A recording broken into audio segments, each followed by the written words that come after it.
Hello, everyone. Welcome back to the podcast. And thank you for tuning in and helping me get my updates out there and also the messages that I feel are pretty important and can really support us to create a better world. So today I want to speak about something I've been alluding to, which is how to better support people when they're sick. And it's going to be coming from my own experience of going through quite a debilitating illness for many weeks and having various experiences with loved ones and friends and my community. And just to share a little bit behind the scenes of what I've personally found to be really helpful and what I've found to be unhelpful, and, a little bit of my analysis about some of the processes that have been happening. And as I've been sharing about my sickness and my wellness and my updates over the past few weeks since coming back on the scene after being really unplugged for about 6 weeks, this is probably the topic that I've gotten the most feedback about. It really resonating, the feeling of helplessness and wanting to help, but also sensing that there's a better way than the reactive way that we normally help, and kind of, people sensing into that, the different paradigm of needing to fix and being available to support. And so I've gotten a lot of questions and feedback and hopes about this podcast. So I hope it serves you well. And also just a little update about me. Here I am, June 16th, and still up and down. Today on the uptick. That's why I can record the podcast. But it was actually a good maybe 5 or 6 days of being on the down. So still trying to find out what, I think basically food and sleep are the two main factors that really contribute to, I guess the word for my current condition more than any of the other things I'm experiencing is endotoxemia, where the body is creating toxins out of everything I eat, pretty much. So that's a really uncomfortable situation and very uncomfortable side effects. And at their peak, it's very debilitating. Basically, I can't move. It's like the body's just filled with toxins, like a flu almost, and a little bit different to a flu, between a flu and a hangover kind of feeling.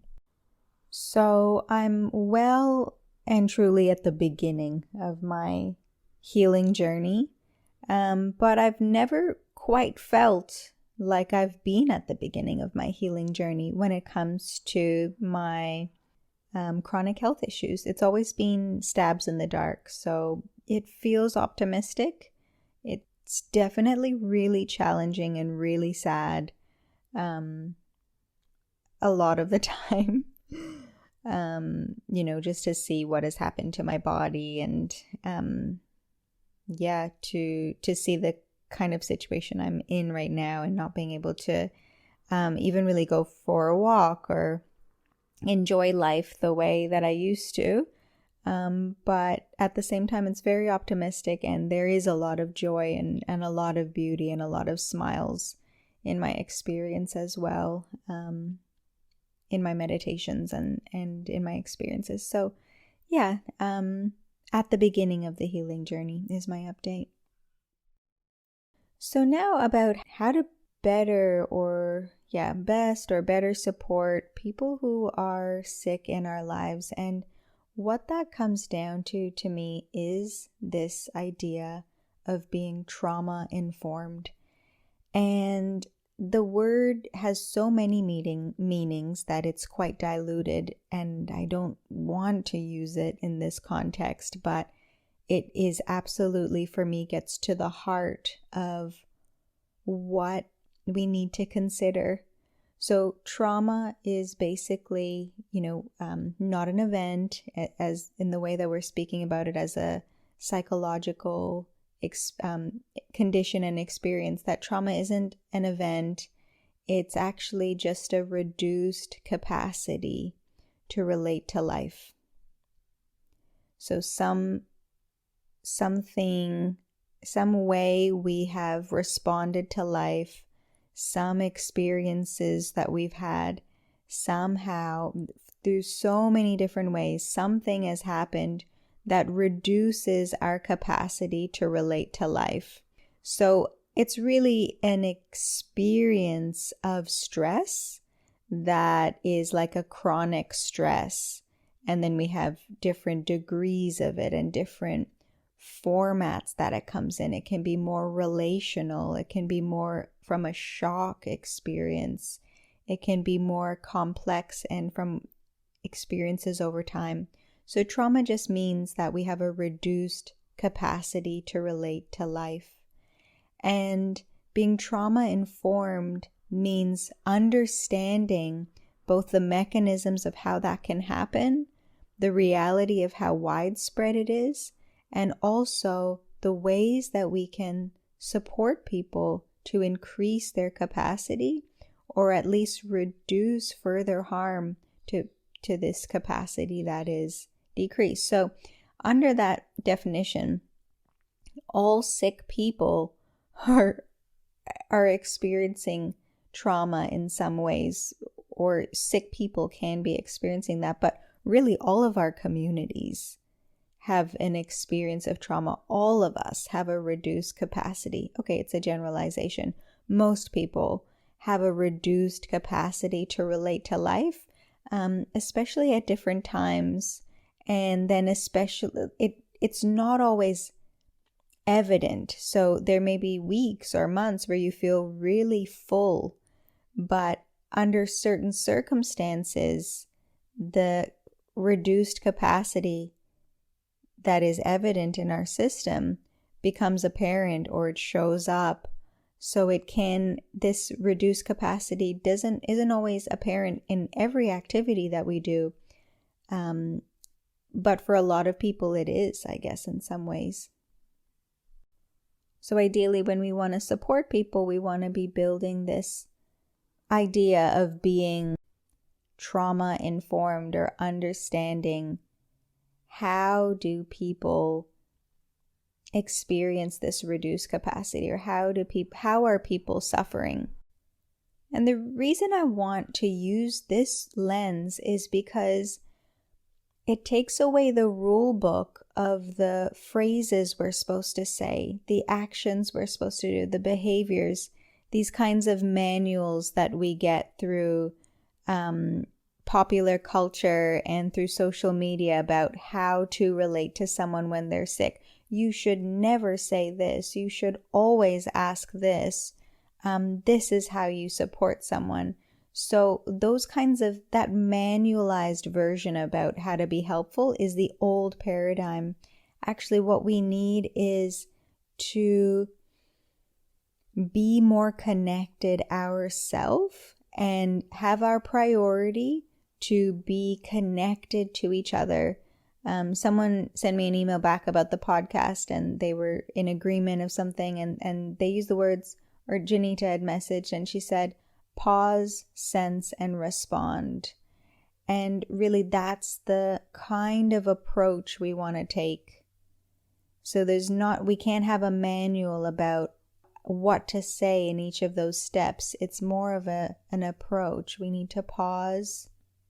We need to sense. We need to connect. We need to pause again, and then we need to respond instead of reacting. So let me give you an example from my own experience. So my particular situation over the past, 7 weeks now or so, is that I, have this endotoxemia. It's kind of hit me out of nowhere. I didn't hit me out of nowhere. It's because of the protocol I did, but didn't realize what was happening. And I'm very fatigued, very nauseous, can't move, can't think, can't do anything. Okay, so that's where I'm at. And then I've got, imagine about 200 people trying to check in with me online. And maybe about 10 10 to 15 people per day, right? So 200 people overall, 10 to 15 people per day, and they're all checking in with me online and over text. And sometimes I absolutely can't move or do anything, and I've just got a pounding headache. So for some people, asking, checking in with them and saying, "Are you okay?" could be perfect.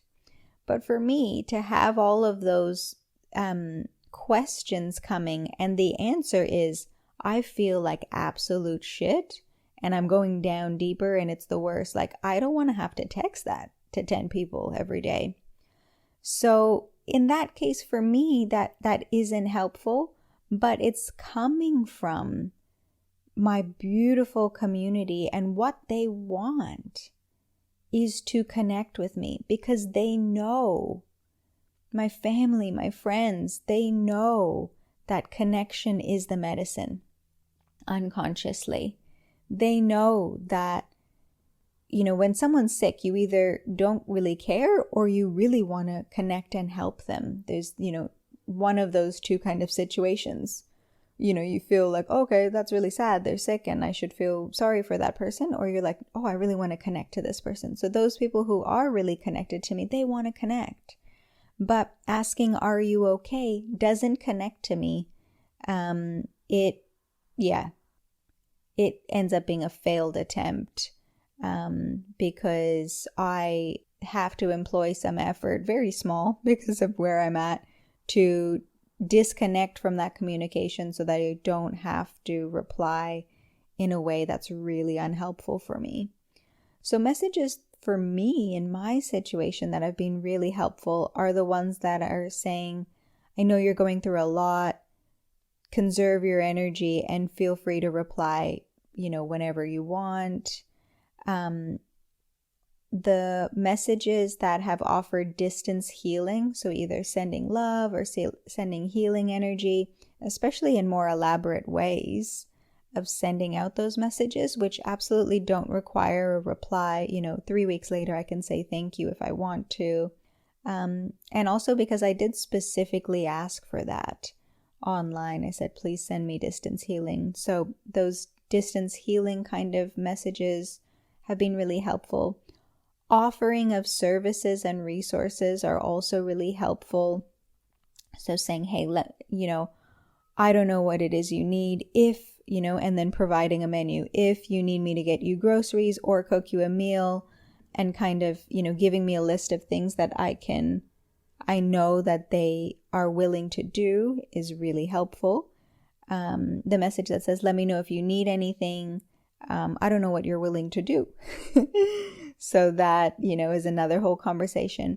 And, if that was it totally depends on what the relationship is as well.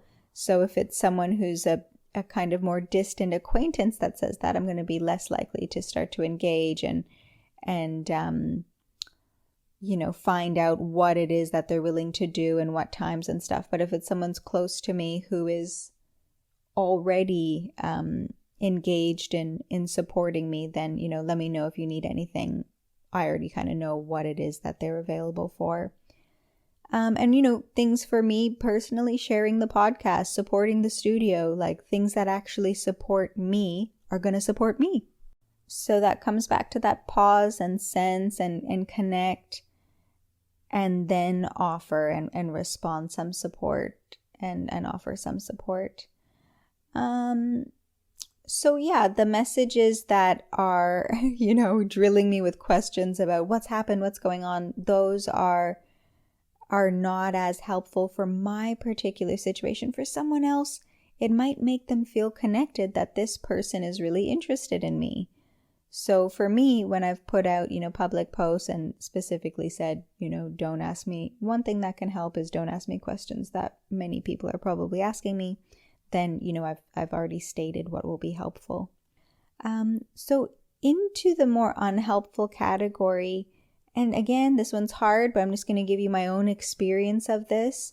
One thing that can be difficult for someone who is unwell is unsolicited advice. And it, again, for me personally, I am, for someone who is more trauma aware and trauma informed, it can be harder to receive unsolicited advice because I'm more aware that I'm being given something that I didn't ask for. And that's, for me personally, my constitution, that's something that I don't like. I don't like receiving things that I haven't asked for, physical or otherwise. I like to be asked. And, obviously that's a whole consent thing. And, some people are like, oh, well, you can't get surprises and things like that. But then it needs to be thought out that this is a surprise. And does this person really want this surprise? Does this person really want this gift or this souvenir? And there's consideration. I just received a souvenir from Mexico, and it is physical. I didn't ask for it. It's a gift. It was a surprise, and it was completely, it wasn't, something random. It was completely considered for me, and I love it, and I received it, and it opened my heart, and it was a heart. So, I don't want to, be like, oh, everything needs consent, but there is something subtle there that if someone is giving you advice about, oh, you should really eat this, or you should really try this, or you really need this, or if you're experiencing this, it means that you've got this, this, and this. I'm sensitive to if that is pushing a certain agenda or if it's genuinely connected to me and my situation. And as I respond, if I'm being heard or if I'm being ignored and the advice is continuing. And this is very evident of this kind of old school paradigm of like, just this kind of parent figure of like, I'm here to take care of you. You don't know what's good for you. Listen to me. And that can be fine in some cases. But I don't think we should be willing to do that unless we have a great degree of sensitivity and awareness about how to hold a neutral space for people and how to be able to feel into ourselves where things are coming from. And I've actually experienced this a lot. I've definitely experienced all of the, oh, you should really try this healer and really you should eat this. And I've heard, probiotics are really good and you should try this and listen to that. And people are trying to be helpful. And all of that can come in. And if it comes in with this very gentle energy, that's fine. That can all just kind of come in. And there may be something good in there. I'm not totally discounting it. But I also have experienced from closer family members of the older variety, a bit more of that unsolicited advice being pushed in some way, from the people that I love the most. But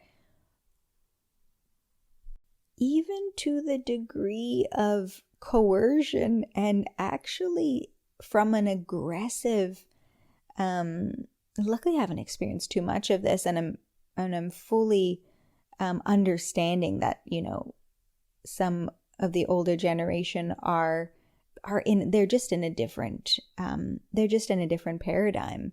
So, there's this strong sense of responsibility that I need to know the right answer and I need to be listened to. So even with that kind of aggressive tone, of basically telling me what's right, what I need to do, and that they're going to be upset if I don't do what they want me to do. And now the problem with that in my situation, so that might be really helpful in another. I'm not just saying that. I mean, literally having someone strong be like, hey, wake up. This is what you need to do. And them being right. Or you really do need to try something. You really do need to get off your ass and try something else. That might be helpful in another situation. But now if we think about my situation where I saw someone to heal a particular gut issue and they were so confident in their capacity to heal me, and they provided me this whole protocol, and they, even after I was so sick and it had completely gone to shit, they were very confident and still saying, you need to do this, this, and this. So after experiencing something like that, where someone was so sure about my very specific SIBO issue that I had, and they completely messed things up, it's very hard for me to believe that just just a parent or just a friend should have the right to, or I should be listening to, when they tell me that for sure I need to do something.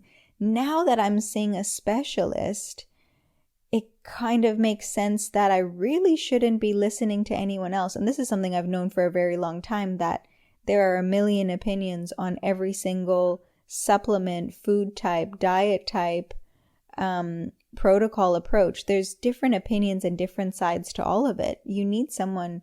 I've been having now consults with a specialist who has the best idea about SIBO and also now what's happened to me since the failed protocol. And it's such a huge, complex, and complete picture that any unsolicited advice is actually completely misplaced inside of this protocol, because it's so far away from what is actually happening to me.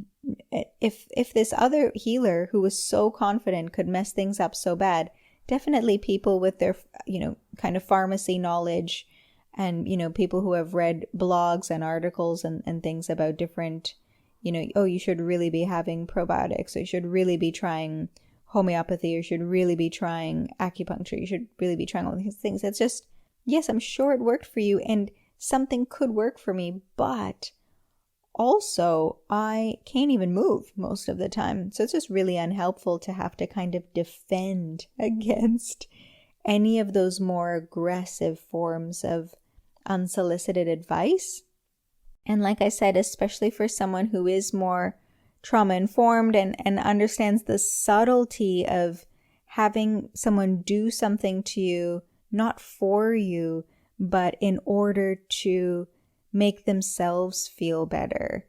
I actually had a family member tell me the other day, because I was like, look, I can't do that right now.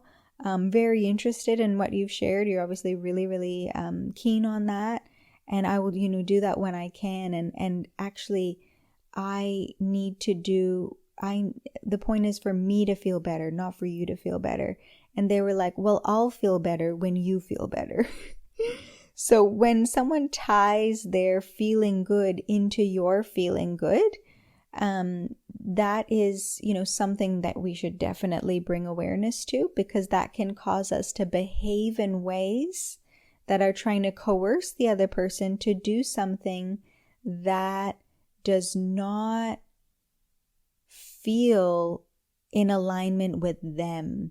So if there's some reason that I'm not able to, or not feeling called to, or not wanting to do a certain recommended protocol from the hundreds that I have received, and if someone's feeling good is tied to my feeling good, they are going to, because there's such a compulsion to feel good, it's going to be tied to me, and then there may be, they may behave in ways that are more coercive, and it can be very subtle, in some cases not subtle at all, but it can be just very subtle. And these are microaggressions that, okay, they're not massively traumatizing, but they are not helpful.